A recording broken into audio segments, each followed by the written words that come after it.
માળિયા હાટીનાના માતારવાણીયા ગામે આજે અક્ષત કળશની પધરામણી માતારવાણીયા ગામના વતની હાલ લંડન વિનોદભાઈ કારિયાના હસ્તે કરવામાં આવી હતી। વિનોદભાઈ કારિયા પ્રથમ વખત જ પોતાના માતૃ વતન ગામ માતારવાણીયાની મુલાકાત લઈ રહ્યા છે।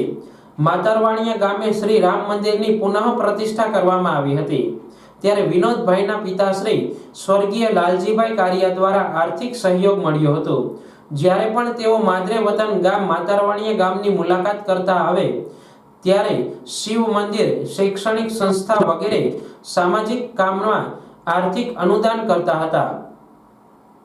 આજે લાલજીભાઈ કારિયા હયાત નથી, ત્યારે જોગાનુજોગ તેમના દીકરા વિનોદભાઈ કારિયા તથા તેમના ધર્મપત્ની નૈનાબેન પોતાના વતન પધારતા હોય અને અક્ષત કળશની પણ માતારવાણીયા ગામે કરવાની હોય તેવો શ્રીના હસ્તે માતારવાણીયા ગામે અક્ષત કળશની પધરામણી કરવામાં આવી હતી।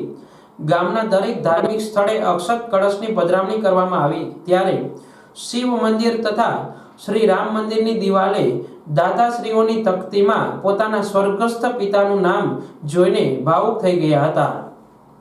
આજે અયોધ્યાથી પધારેલ અક્ષત કળશનું હાલ લંડન સ્થિત અમારા ગામના વતની વિનોદભાઈ કારિયા તથા તેમના પત્ની નૈનાબેન, જેમના હાથે જ અમારા ગામની અંદર શ્રી અક્ષત કળશની પધરામણી કરેલ છે।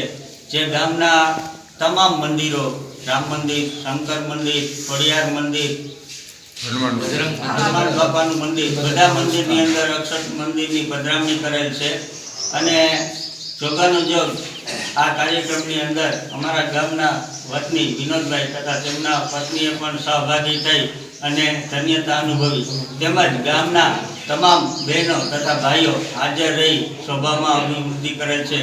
તો દરેક ગ્રામજનોનો ખૂબ ખૂબ આભાર।